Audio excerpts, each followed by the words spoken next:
नमस्कार दोस्तों, आपका स्वागत है मेरे इस चैनल पर। आज हम आपको लेके जा रहे हैं एक अनोखे और रहस्यमय सफ़र पर। हाँ, आपने ठीक सुना। आज हम आपको सुनाएंगे एक बस की कहानी जो जंगल के अंधेरे रास्ते में अपनी मंजिल की तरफ बढ़ रही थी। पर क्या ये सफ़र सिर्फ मंजिल तक ही सीमित था या इसमें छुपी है कुछ गहरे राज? तो बने रहिए मेरे साथ, हमारे साथ और तैयार हो जाइए एक खौफनाक सफर के लिए जहां हर मोड़ पर छुपा है एक नया राज। रात के 12 बजे पुरानी दिल्ली के बस अड्डे पर सन्नाटा पसरा हुआ था। टूटी फूटी लाइटों के नीचे एक जर्जर बस खड़ी थी जिससे स्थानीय लोग भूत वाला बस कहते थे। अफवाहों के मुताबिक कुछ साल पहले इसी बस में देर रात सफर करने वाले सभी यात्री अचानक गायब हो गए। आज रात इन अफवाहों को नकारते हुए 8 यात्री इसी बस में सफर हुए। आयुष एक महत्वाकांक्षी लेखक जो सुंदर हिमालय गांव की यात्रा पर निकल रहा था। एक लड़की मीरा कॉलेज की छात्रा थी जो अपने गांव जा रही थी। दंपत्ति विजय और रानी जो अपने बेटे बीमार को लेकर अस्पताल जा रहे थे। बुजुर्ग दंपत्ति रामलाल और सीता जो तीर्थ यात्रा पर जा रहे थे। अकेले यात्रा कर रहे थे संजय जो एक रहस्यमयी व्यापारी लगता था। और आखिर में एक साधु जिसकी शांत उपस्थिति बस में एक अजीब शांति लाती थी। ड्राइवर हरिया एक मोटा ताजा आदमी जो रात की लंबी ड्यूटी से थका हुआ था। बस को स्टार्ट किया। जर्जर इंजन की खटखट खटखट खड़खड़ाहट आहट के साथ धीरे धीरे बस अपने अड्डे से निकल गई। आयुष ने खिड़की से बाहर देखा। अंधेरी सड़क खाली थी। सिर्फ कभी कभार कोई आवारा कुत्ता भौंकता हुआ नजर आता था। कुछ देर के बाद मीरा ने बस में माहौल को हल्का करने के लिए गाने बजाने का सुझाव दिया। विजय ने हाँ कर दी और मस्ती के साथ गाने बजाने लगे। कुछ देर के लिए मजाक और बातचीत से बस में हल्कापन छा गया। लगभग 1.5 घंटे के बाद बस एक सुनसान इलाके से गुजर रही थी। जंगल के घने पेड़ अंधेरे में राक्षस की तरह खड़े नजर आ रहे थे। अचानक बस तेज झटके के साथ रुकी। हरिया लाइट चालू करने की कोशिश कर रहा था मगर बिजली नहीं आई। अचानक सन्नाटा सा छा गया। सारे लोग घबरा रहे थे। आयुष ने अंधेरे में अपनी जेब टटोला और फोन निकाला लेकिन नेटवर्क नहीं आ रहा था। मीरा भी कांप रही थी। उसने आराम से विजय का हाथ पकड़ लिया। कुछ मिनटों के बाद हरिया ने बताया कि इंजन में तकनीकी खराबी है और उसे ठीक करने के लिए कुछ समय लगेगा। सारे लोगों की बेचैनी बढ़ने लगी थी। रामलाल ने भगवान का नाम लेना शुरू कर दिया था। सीता ने बताया कि उन्हें इस रास्ते में देर रात रुकना ठीक नहीं लगता। उनके सब ने बस में डर का माहौल और बढ़ा दिया। लगभग 1 घंटा बीत गया मगर बस शुरू होने का कोई संकेत नहीं था। तभी संजय ने सुझाव दिया कि कुछ लोग टॉर्च जलाकर आसपास देखे, शायद कोई मदद मिल जाए। विजय और आयुष संजय की बात से सहमत हुए। वो तीनों लोग बाहर निकले, दरवाजे की तरफ जा रहे थे मगर जैसे उन्होंने दरवाज़ा खोला वो नहीं खुल रहा था और उन्हें जोरदार झटका लगा। फिर खटखट खटखट खटखट आवाज़ आई लेकिन कोई जवाब नहीं आया। अचानक तेज हवाओं का झोंका आया और बस के दरवाजे अपने आप जोर से बंद हो गए। यात्री एकदम अकेले अंधेरे में फंस गए। चीख पुकार मच गई। रामलाल के अचानक सीने में दर्द उठा। सीता उसके पास दौड़ी और उसे सहारा देने लगी। विजय ने हरिया को आवाज़ लगाई लेकिन कोई आवाज़ नहीं मिला। विजय ने फिर से हरिया को आवाज़ लगाई, हरिया हरिया, लेकिन बस के अंदर अजीब सी खामोशी छा गई जिससे सिर्फ रामलाल की सांसें की तेज आवाज दौड़ रही थी और उसकी सांसें बहुत तेज चल रही थी। कुछ देर के बाद आयुष ने टॉर्च जलाकर बस के अंदर निरीक्षण किया। सीटों के नीचे और कोनों में टॉर्च की रोशनी डाली लेकिन हरिया कहीं नजर नहीं आया। उनकी टॉर्च की रोशनी अचानक एक टूटे हुए शीशे पर पड़ी जिससे खून के छींटे बिखरे हुए थे। हवा में एक खौफनाक सन्नाटा छा गया। आयुष ने धीरे से संजय और विजय को शीशा दिखाया। उनके चेहरे सफेद पड़ गए। मीरा भी घबरा रही थी और फुट फुट के रोने लगी। तभी साधु ने एक वर्ड बोला, शांत। घबराओ मत बच्चों, भगवान हमारी रक्षा करेगा। उनकी शांति वाणी ने कुछ पल के लिए माहौल को थोड़ा शांत किया। अचानक बस के पिछले हिस्से में एक भयानक चीख सुनाई दी। चीख इतनी भयानक थी कि सबकी रूह कांप गई और बस में सन्नाटा छा गया। कुछ पल बीते, फिर एक और चीख आई, फिर एक और चीख आई। हर एक चीख के साथ सारे लोगों का डर भी बढ़ता जा रहा था। आखिरकार मीरा की चीखें और बेहोशी ने माहौल को और भयानक बना दिया था। विजय ने संजय और आयुष को हिम्मत दिलाई और हिम्मत जुटाने के लिए कहा। उन्होंने फैसला किया कि चीख की दिशा किस ओर आ रही है पता लगाएंगे। साधु ने उनके साथ देने का मना कर दिया और बस के अगले हिस्से में बैठे रहे। धीरे धीरे चलते हुए वो चीख के करीब पहुंच गए। आखिरकार वो बस के पिछले हिस्से में पहुंचे जहां सामान रखा जाता है। टॉर्च की रोशनी में उन्होंने देखा कि सामान बिखरा हुआ था और खून के धब्बे लगे हुए थे। उन्होंने सामने की तरफ देखा जहां एक टूटी हुई खिड़की थी। खिड़की के पास ही एक मोबाइल फोन जमीन पर पड़ा था। विजय ने उस फोन को उठाया। फोन की स्क्रीन पर एक डरावनी तस्वीर थी, एक भयानक प्राणी की तस्वीर जिसकी आंखें लाल थी और मुंह से खून ही खून टपक रहा था। विजय के हाथ फोन से छूटकर नीचे गिरा। उसकी चीख दहशत की गर्जना की तरह पूरे इलाके में गूंज उठी। विजय की चीख सुनकर आयुष और संजय दौड़कर उसके पास पहुंचे। फोन के स्क्रीन पर देखी हुई तस्वीर ने उनके होश उड़ा दिए। आयुष ने सोचा, क्या ये तस्वीर उसी भयानक चीज की है जो यात्रियों को मार रही है? उन्होंने चारों तरफ देखा, कहीं कोई छिपने की जगह नहीं नजर आ रही थी। बस के बाहर घना जंगल था और रात काली थी। वो वापस बस के नीचे वाले हिस्से की तरफ लौटे। वहां पहुंचने पर उन्होंने देखा कि रामलाल की हालत बहुत गंभीर हो चुकी थी। सीता उनके पास रो रही थी। साधु ने सीता की पीठ थपथपाकर कहा, रो मत बेटा। मीरा अभी भी बेहोश थी। विजय ने बताया कि उसने क्या देखा। उनके शब्दों से माहौल और भयानक हो गया। यात्री एक दूसरे से सटकर बैठ गए, मानो इससे उन्हें किसी तरह की सुरक्षा मिल जाए। कुछ देर के बाद साधु ने पूछा, किसी ने देखा है हरिया को?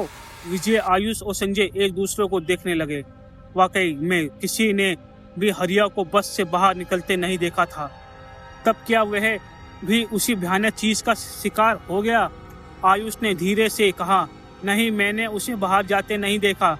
उसके शब्द ने बस में सन्नाटे को तोड़ दिया। अब हरिया के भी गायब होने से यात्रियों का डर और बढ़ता जा रहा था।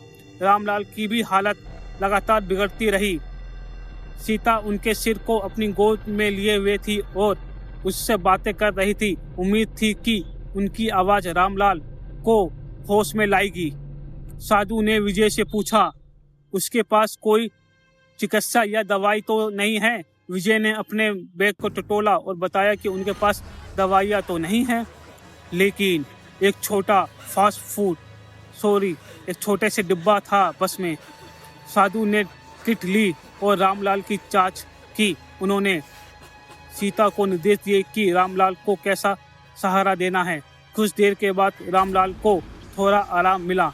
उन्होंने आंखें खोली और सीता का हाथ पकड़ लिया। रामलाल ने कमजोर आवाज से कहा, मुझे लगता है कि हम सब मरने वाले हैं। उनके सब ने जैसे ही बस में मातम सा मना दिया। मीरा बेहोशी से जागी और जोर जोर से रोने लगी। तभी अचानक बस तेज झटके के साथ आगे बढ़ी। यात्री चीख उठे। बस की रफ्तार लगातार बढ़ती जा रही थी। विजय ने चिल्लाकर कहा, ये क्या हो रहा है? हरिया कहाँ है? कोई जवाब नहीं आया। बस अंधेरे जंगल के रास्ते पर बेतहाशा दौड़ती रही। बस की तेज रफ्तार के कारण यात्रियों को अपना संतुलन बनाए रखना मुश्किल हो रहा था।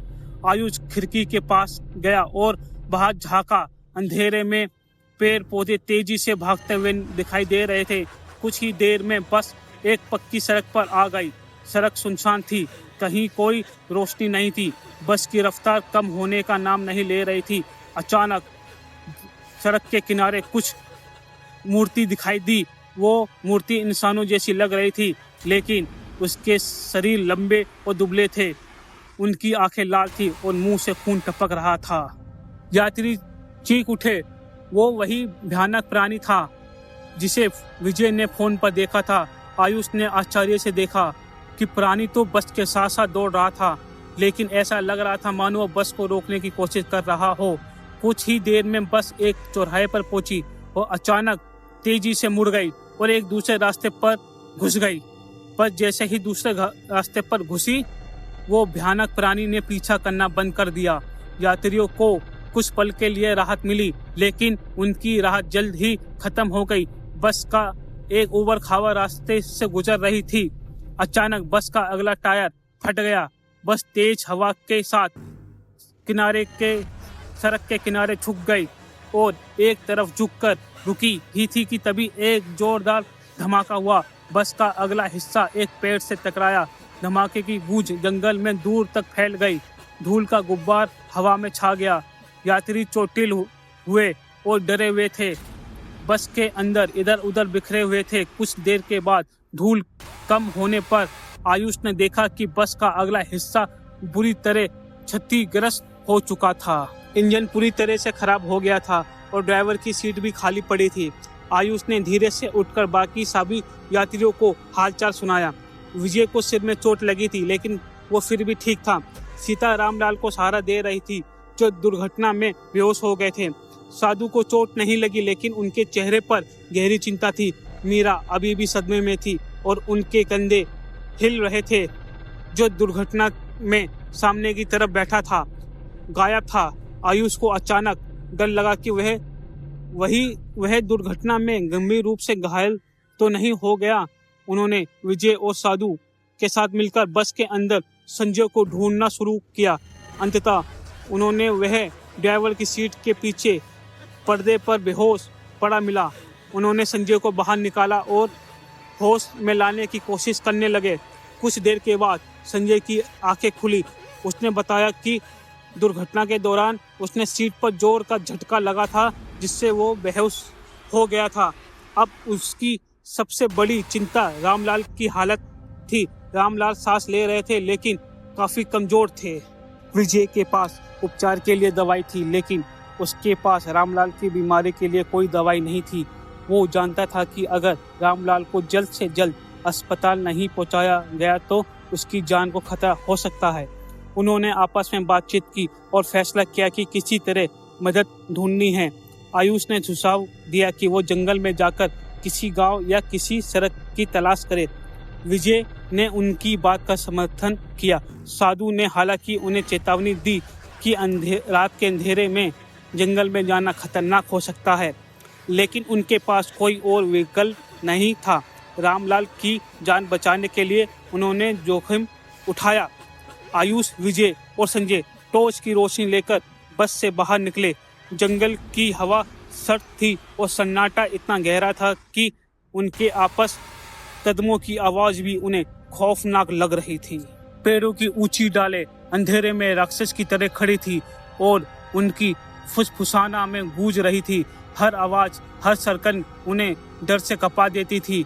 वो बस से थोड़ी दूर तक ही जा पाए थे कि तभी उन्हें सामने से दो लाल आंखों वाली चमकती हुई कुछ चीज दिखाई दी।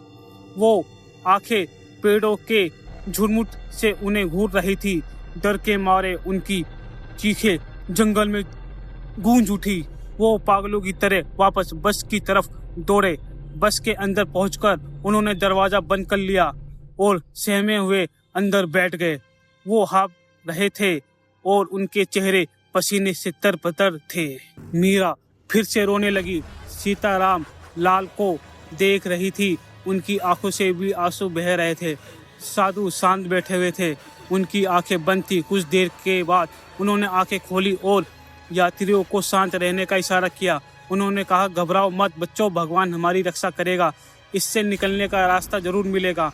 उनकी शांत वाणी ने एक बार फिर से यात्रियों को थोड़ा आराम दिया।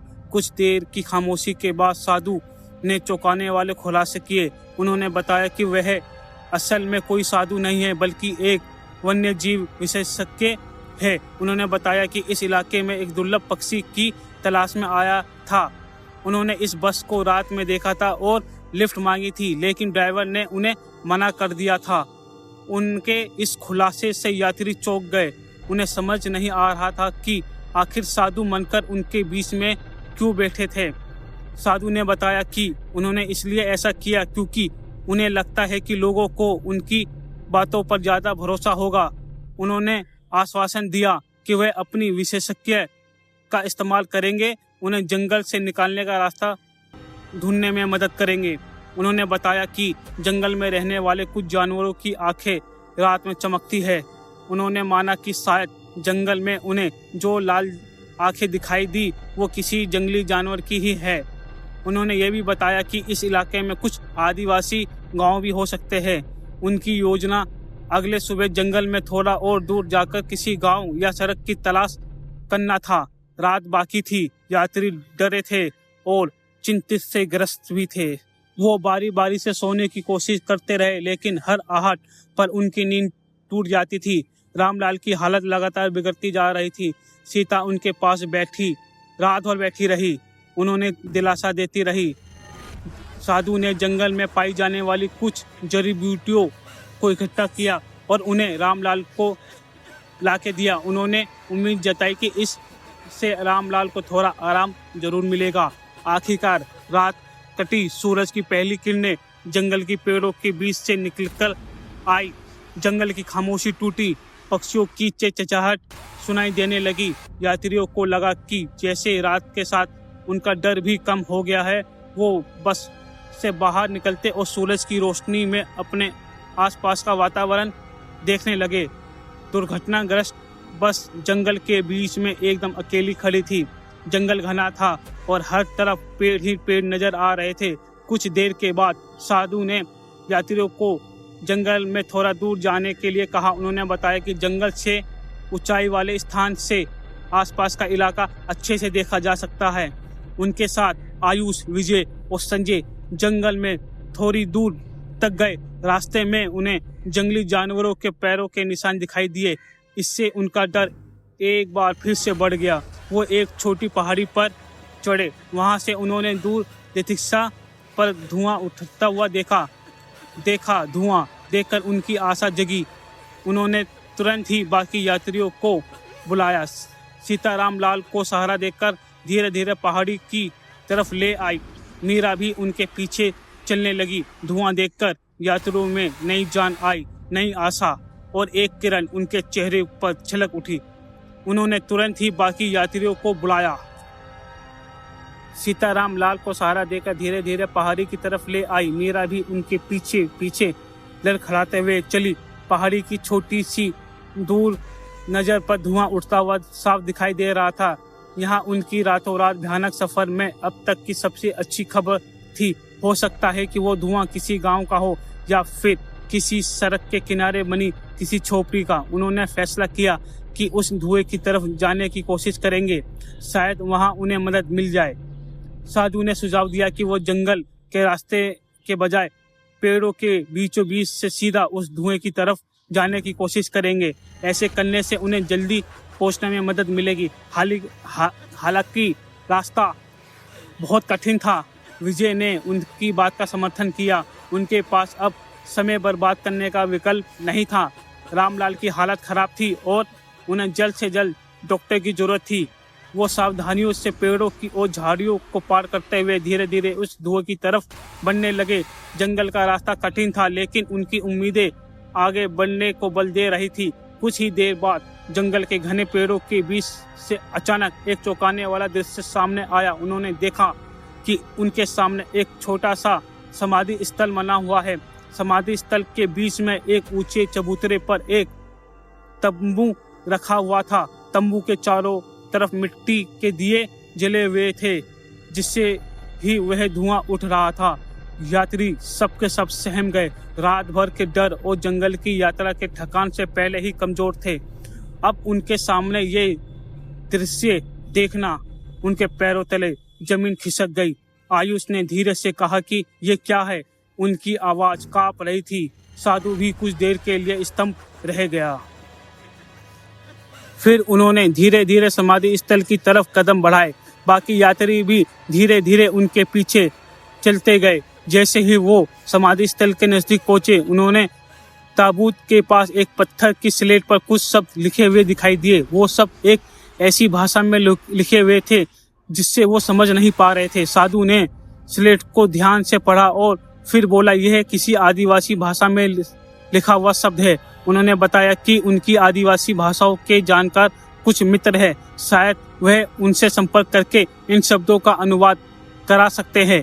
उन्होंने ये भी बताया कि इस इलाके में कभी कभी आदिवासी लोग अपने मृतकों को जंगल में इस तरह दफनाते हैं। उनके स्पष्टीकरण से यात्रियों को थोड़ा आराम मिला, लेकिन उनके मन में अभी भी सवाल उठ रहे थे कि आखिर उन्हें किस जंगल में फंसा दिया है और वह भयानक प्राणी जो उन्हें परेशान कर रहा था वो असल में क्या था।